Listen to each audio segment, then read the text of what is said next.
Caledonian McBrain and the Big Light present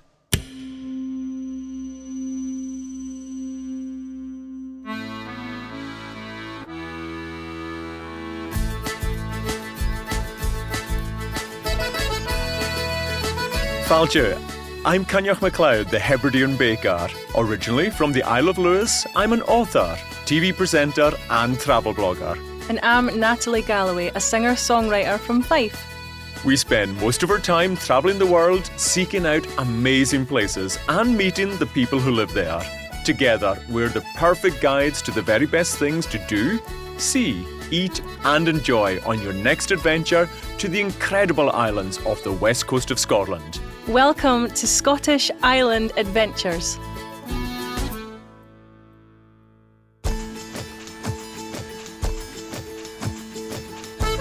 Today's episode is a wee bit different. We're taking a ferry, but not to an island. Instead, we're visiting two peninsulas, Dunoon on the Cowal Peninsula and Kilcreggan on the Roseneath Peninsula. Sitting on the edge of the firth of Clyde, both are accessible by CalMac Ferry from Gourock. We talked a lot about the history of Glasgow paddle steamers in our first special episode about the CalMac exhibition in North Uist. So, if you're interested in the history of the area, check that out. Coming up, I head underneath the surface of the Clyde to hear about some of the incredible wrecks that lurk beneath. And we have a special guest joining us in the studio, TV presenter and antiques expert Roo Irvine. The Blairmore is a cafe nestled on the edge of Loch Long, right between Kilcreggan and Dunoon. It has a spectacular lookout towards the loch and the pier, where the last seagoing paddle steamer in the world, the Waverley, calls in. I started off by heading into the shop just next to the cafe. It's a breezy day on the firth of Clyde and I need a hearty breakfast to start the day. So I'm stopping in at the Blairmore and I'm going to see Helen. Is that a tiffin, was it? Yes, please. Yeah, that's one of my favourites too. Sometimes I have that in school and it's very yummy.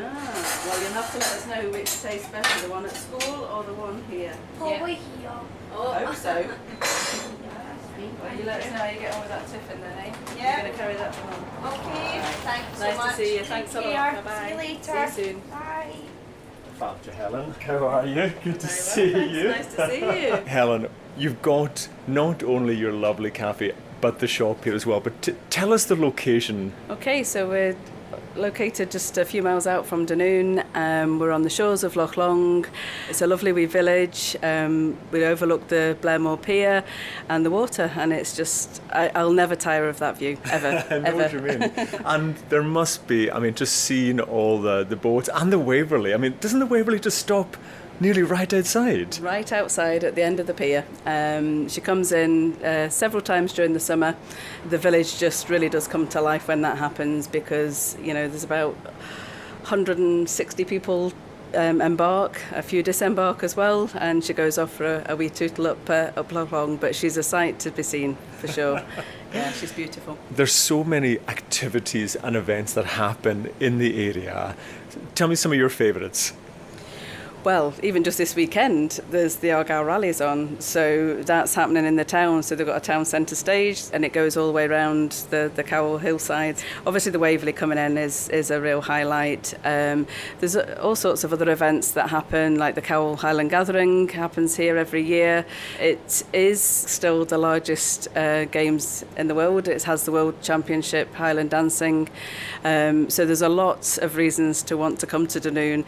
Helen, I'm looking forward to going over to the cafe to have my breakfast, but we've stopped into your wee shop first and it's filled with so many amazing products. Tell me some of your favourite things you've got in the shop at the moment. We pride ourselves on, since we opened, that everything that we have in here is Scottish or local. All our cheeses and the salmon is all local. Amazing cheeses. So tell me some of your favourites there. The Highland Minger. It's so good. It speaks for itself, doesn't it? It is fabulous great. cheese. Yeah, it is really good. When we do our pop-up cheese board nights and things like that, our charcuterie and our wine tastings, we always put the Minger on the board.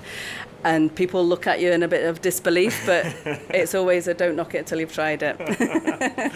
This one, I've certainly tried a lot of the Isle of Arran cheeses before, but there's an Isle of Kintyre cheese as well.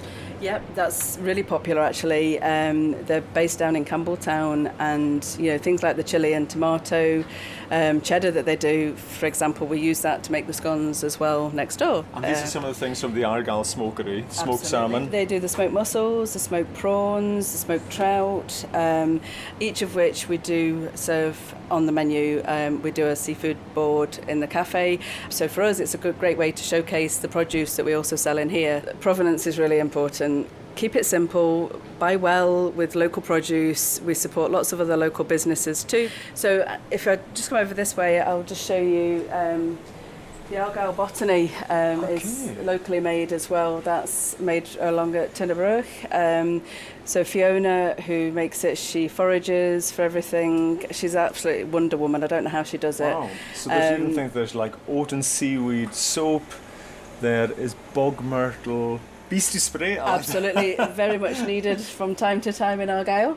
We have the hand washers in the toilets next door, and we also have all the information about Fiona and about the foraging that she does and how she creates everything. So people enjoy having a wee piece of Argyll to take away with them. When you're part of a small community, it's nice to support them, involve them, and that also gives us a really nice knock-on effect of the visitors getting to hear the local stories, because I think that's something that's really important to us, is that we're able to express ourselves through the produce that we sell, the food we serve, and the people that we meet.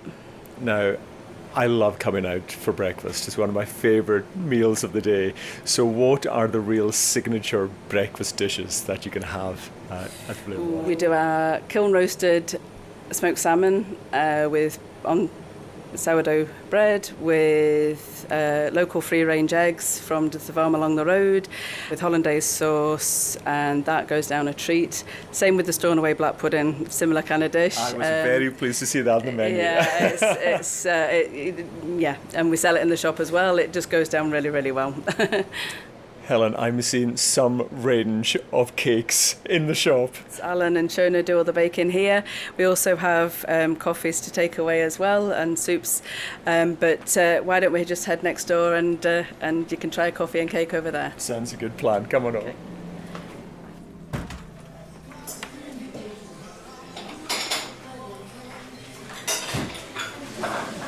Helen, this is like paradise. I feel like I've walked into heaven. Cherry bacon, a big favourite of mine, tiffin. So there's one here called a paradise slice. I literally said I walked into paradise, and there we go, there's a paradise slice there as well. Okay, well, why don't we grab you a seat and a menu, and you can decide what you'd like to eat. Perfect. Helen, I have to admit, this is second breakfast. I feel like a hobbit, but I have to have second breakfast because there is some delicious things in the menu. And I'm not too sure if I can come to a Scottish cafe and not have a Scottish morning roll with Lorne sausage. Absolutely. It's iconic, isn't it? It certainly is, and as we're told, is one of the best because it's made along by the wee butcher just along the road here, and it's delicious.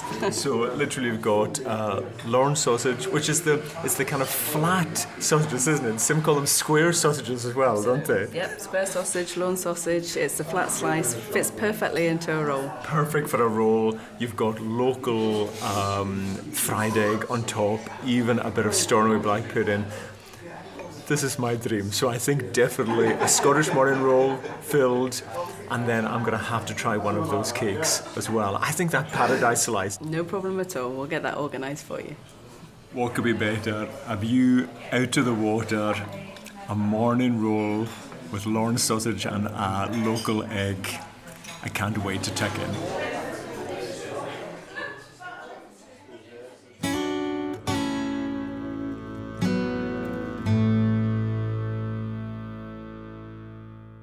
I don't know about you, but that made my mouth water.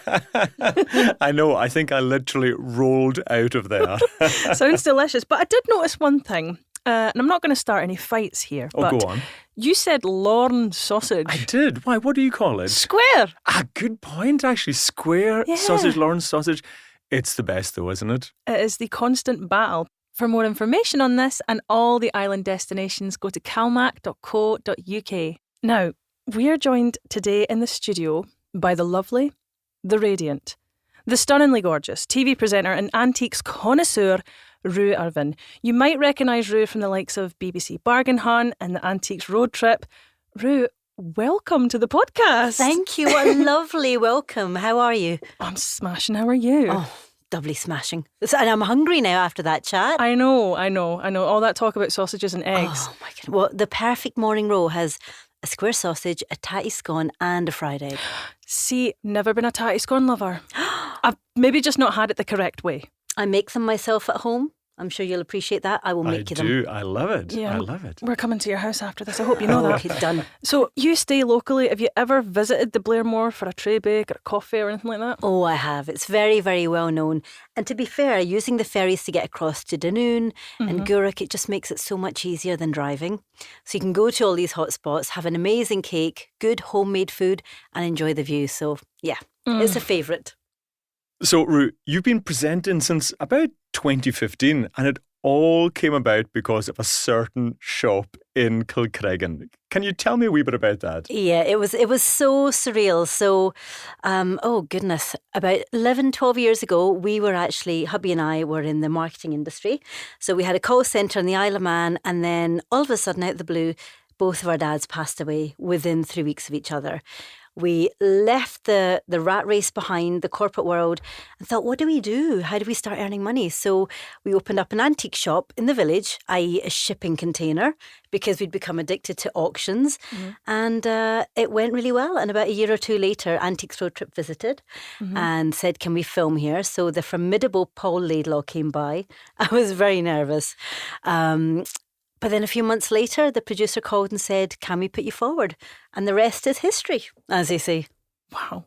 And what inspired this love or obsession with auctions and antiques and all things that related? I think when we lived in the Stirling area, we found out about a local auction that was evening and we thought, okay, let's get dressed up, go along and see what it's all about. And they are addictive. You have to sit on your hand, otherwise you buy way too much. I ended up with about 400 pieces of cutlery. I love tableware. But what you're doing is you're preserving the past. So I love that. It's very green, it's very sustainable. So yeah, and I guess we just bought and bought and bought and we thought we had too much. Let's start selling some of it, monetizing it. And then we opened the shop. So that is a good kind of way to personify the past, because when you go to an antique shop, you're looking at something and you're like, what has this thing seen? oh yes. What stories can it tell? Like, I completely understand that with my doll collection that people find terrifying. But anyhow. You have a doll collection? Yes, it's... Oh my listen, goodness. it's not scary. We never meet people like you in real life. Dolls and clowns and She's puppets. here. Oh my God. Oh, no. Are they porcelain dolls? I'm not at liberty to say. They sound scary. Now, for the listener who doesn't know, Roo, you absolutely love cats, and you've even been on Mastermind with your specialised subject, being cats. We can talk about cats all day long if you want to. Please tell me that's one of your cat voices. Oh, it is. I have so many. So many. I have one for each cat, or each baby rather. How many cats do you have? 3. I have Mango, Kimchi and Miso. And they all have their own personalities. What? I mean, love, first of all. Yes. Mango, kimchi, miso. Equally delicious, but why? Oh, I'm a foodie. And I love sort of Asian food, fusion food. But mango was the first one. We're not someone that names an animal Frank or Stephanie. No offence to anyone that does. We know that you're out there. Dave. Dave, exactly, yeah. So when we gave birth to Kimchi, I thought it's going to be along the theme of mango. And then it just kind of went on, and Miso came along. But I said no more because my body can't bounce back like it used to. No, 3's enough. She's a mother of 3, doing the best she can. I watched that episode of Celebrity Mastermind. You were amazing. Thank you. That specialised subject round, you were on it, Roo. I studied a lot. I mean, cats are my love. Growing up, going to the cat shows, learning about the breeds. But there was 120 I had to learn about. So it was hard work. What is the strangest fact that you know about a cat? Oh, goodness. That's tricky to say. That's tricky to ask because my style of studying is I gather an unbelievable amount of information. I keep it in my brain and then I just do a brain dump. So literally a week later, I could not tell you anything about those 120 breeds. But at that time, as you saw, I knew them inside out. So I'll come back to you on that one. Okay, well, I won't put any pressure on you, don't worry. We'll go back to the normal questions. We won't ask you anything about cats, don't panic. Cats, no, I'm just kidding. As someone who knows the area really well, can you give listeners any tips, tricks about the best things to see, do around Kilcreggan? Kilcreggan is one of those tiny villages that seems to have everything in a short space. I mean, from a functional point of view, you've got the antique shop, the cafe, the pub, the vintage clothing shop, a post office, a butcher's, a medical centre, a car garage. It's unbelievable what it has in one tiny little road. But in terms of enjoying yourself and actually having a nice day out, the walks are stunning.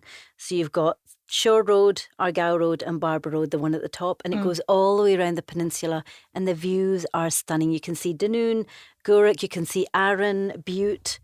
It really is. You could spend a whole day there just taking in the nature. And amazing architecture because, it was created really for these rich Glasgow merchants who would come down and, I believe there's even some Alexander Greek Thompson houses or architectural houses in the village. There is, and I believe they actually do some tours every year to visit some of these houses. You also got Lynn Gardens, which has got some beautiful species of flora and fauna, and it's now open again. But no, I mean, the past it has with the shipping merchants, it means that the houses reflect that. Every house is individual. Some of them almost look like Italian villas. And it is a Victorian borough. That's what it's known as. And the pier is Victorian too. So we're very proud of our heritage. We want to preserve it. That's beautiful. All that history around the Clyde area is fascinating. But Coinneach, you went deeper, didn't you? You wanted to explore the area beneath the surface of the Clyde. I certainly did. With experience in guiding group expeditions in mountains, lochs, quarries and seas, I knew I'd have some adventure with Claire from Rexpeditions. It was a slightly dreich day there in Dunoon, but there was a really exciting atmosphere with a lot of action down in the harbour that day. It's a noisy day here in Dunoon. It's the start of the Argyll Rally. Hundreds of cars speeding around the Cowal Peninsula. But we're heading under the water and off to see Claire at Rexpeditions. Claire, you've taken us down to the shoreline at Holy Loch. So what can we see from here? So when we go out of the marina on one of our tours, we go past a sunken shipwreck or a half-sunken shipwreck, which is just in front of the big church over there on the other side of the shore. Yeah. You can see the mast sticking out, actually. It's really good for our visitors because you can, especially the kids, they come up really close to it and they can see and they think the pirates sunk it. So that's really good. So, Claire, can you tell us a little bit about the origins of Rexpeditions? Both myself and my partner Jason are really keen divers, and we're also both instructors as well.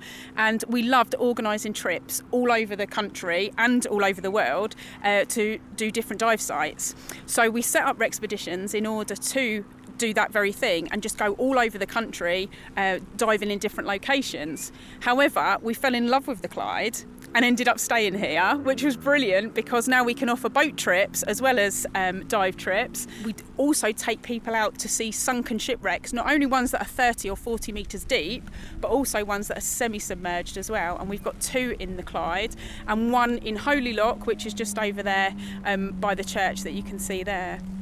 And what makes the Clyde such a unique location for shipwreck explorations? Well, the Clyde was one of the biggest shipbuilding industries in the world at one time, and also there's still lots and lots of cargo vessels and cruise ships and passenger vessels that come up and down as well. Now, certainly for Glasgow folk, Dunoon was the holiday destination even back from Victorian times. Yes, definitely. People from Glasgow used to get the paddle steamers over to Dunoon. The whole of Kilmun was actually created by a Victorian entrepreneur called David Napier, and he had one of the paddle steamer companies that took visitors from Glasgow to Kilmun, from Kilmun by locomotive to Loch Eck, and then from Loch Eck there was another paddle steamer that took them to the other side of Loch Eck, and then from there they were transported to Cart to Strathclyde, where they would then get another paddle steamer to Inverary. We're doing a project on some of those paddle steamers at the moment, and sort of piecing together some of the history in Kilmun as well. So we like to tell people about that side of things when we come out as well. So the Holy Loch Blast is one of the best ones for the kids because it's not too long. It's a half an hour trip. Jason can go as fast or as slow as you want, so he can do sort of figure of 8 manoeuvres so that you're up on the side. So it's sort of family friendly. You've got the adults getting some of the history of the area and the kids absolutely loving it, going really, really fast and seeing the sunken shipwreck. Now, Claire, tell us about how conscious people are these days of the marine conservation and how that impacts what you do. Yeah, so when we first started, everybody was not really that clued up. That was really important to us. That was one of the reasons we sort of set up the business. So we've got several accreditations. One of them is WISE, so that's a wildlife safe skipper or safe operation, and both Jason and myself did that. So we were trained how to track animals' behaviour, as well as sort of to try to keep away from them so we weren't encroaching in their space. So we've had several amazing encounters with the humpback whale that came up in the Clyde. We're also marine mammal medics as well, so we get call outs just to check on some of the wildlife that comes up and down the Clyde and some of the sea lochs as well. Depending on what time of the year will depend on what you can see, and also depending on what seabed as well. So in the loch, so Holy Loch, you get a different type of life than you do in the Clyde proper. You get some really unique species like sea pens, fireworks and anemones in the Holy Loch, and in the Clyde you get more fish life, and it's more sea-like as opposed to sea loch-like. Only a few months ago we were diving on a protected paddle steamer called the Iona, which sits just off Greenock, not very far away from the sugar boat, and as we were coming up the shot line, the pod of dolphins that are resident in that part of the Clyde, including the baby one, Clyde, who was born during lockdown, they actually came and swam round us as we were sort of doing our stop on the shot line. And then when we came up to the surface, they followed us from the shot line to the boat as well, and that was amazing. Absolutely amazing. And what about the preservation of the wrecks themselves? Yeah, so I'm actually a trustee of the Nautical Archaeology Society as well, and we are really keen to map the shipwrecks and plan them and get as many photographs as possible and keep doing that over various years so that we can monitor how they decay. But we're also quite keen that people don't touch or lift anything off wrecks as well. You can't always stop it, but we do advise against it, and we do have a protected shipwreck which nobody is allowed to bring anything off, and we quite frequently update Historic Environment Scotland on what we find on that particular wreck and what state the wreck's in as well. So normally we don't take anything off a shipwreck, but we have found some various artefacts lying around the seabed on various of our dive sites that we do in Dunoon. So if you'd like to come inside, I'll show you some of those. Oh, I'd love that. Quite a collection of wee treats from here. What have you found in the last little while? So these are all things that people have left outside the shop. They've obviously decided they don't want them in their own houses anymore, but these were historically taken off the wrecks. This one itself has got a nice sort of stopper on it so that you can actually see what happened to the contents of it. I don't know. But on the wreck, on the wreck itself, where people have tried to lift these in the past, and the bottom has been fused to the wreck, you get quite a lot of broken bases of these still on the wreck, so you can actually orientate yourself around the wreck based on based on the sort of jar bottoms that are sort of still sticking up. So, Claire, how can folk get in touch with you? So we've got a website which people can book directly on, but also the telephone numbers on the website either go through to myself or Jason. We've also got a shop down the marina, which is open, and you can just pop in and have a chat with us. You can book private tours as well as book onto a regular trip. Is that right? Yep, that's absolutely correct. You can book the whole boat out for your own trip, or your own dive trip. And we work very closely with Helen at the Blairmore. So if you'd like to get a picnic hamper, even a bubbly one, we can arrange that for your trip as well. We can't necessarily arrange the weather, which is the only downside to things as well. Luckily, sun always shines in Dunoon. If you're looking at Jason's photos, the sun always shines in Dunoon, yep. Well, thank you so much, Claire. Thank you.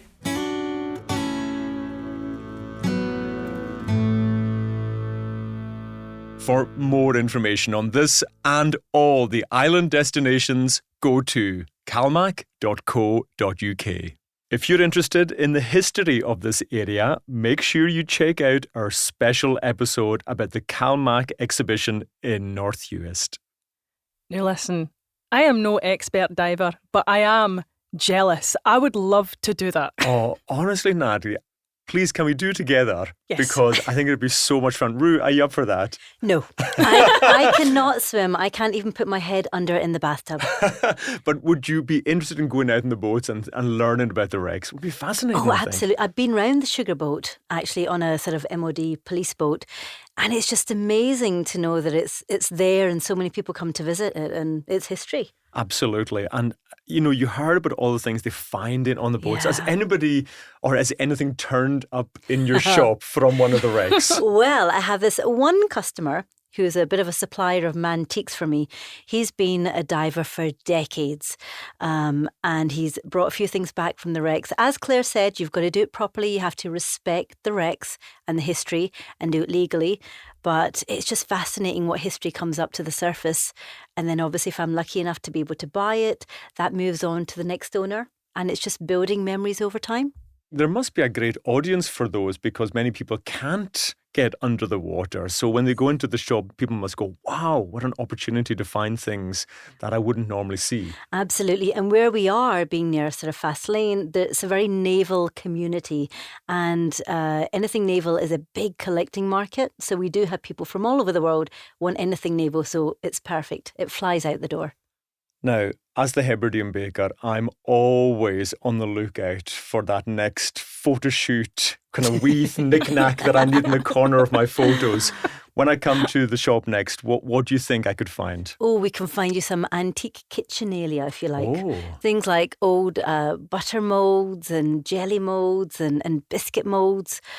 I mean, to be fair, I love it. Yeah, people have been baking, cooking for so long that these artefacts are still preserved. So I think you should cook your amazing things, but using antique tools. Okay. Let's do it. I'm excited. I want to see that. I want to go on my little For You social media page and see you with some antique spoons just rocking it out, making biscuits. With the original recipes. Yes. I'm in. Sounds Amen. good to me. You've no choice now. Sounds good to me. Now, as someone who is an expert of the area, is there any tips, tricks or advice you can give to listeners when they're visiting Kilcreggan? I would say make the most of it. For a tiny little village, we pack a lot in. So whether you love walks, shops, cafes, pubs, gardens, Victorian architecture, and just friendly people, it kind of has it all. So, and the ferry makes it so easy. I mean, a 13-minute commute for me to get here with the most stunning view. I would say do your research and pack as much in as you can. Beautiful. Well, that was fun. I have a strange sensation to suddenly go diving, collect spoons and eat sausages. So, Roo, thank you. What about you, Roo? All of the above. Yes, That's what all makes of us them. Scottish. And you're going to be doing the baking. I'm so sorry.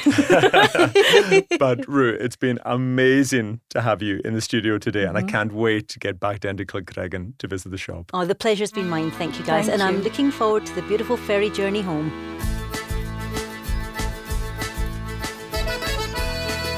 Well, that's all from us this episode. We hope you enjoyed it. Please subscribe, like, rate and review and share with your friends. For show notes and more information on this and all our other island destinations, plus full details on Caledonian MacBrain's routes, timetables, prices and bookings, go to calmac.co.uk.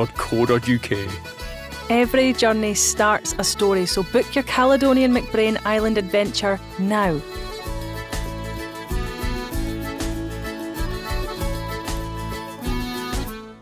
This podcast is brought to you by The Big Light. The presenters were Coinneach Macleod and Natalie Galloway.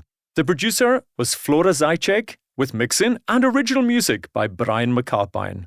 The assistant producer was Michael Park. From the Big Light Studio.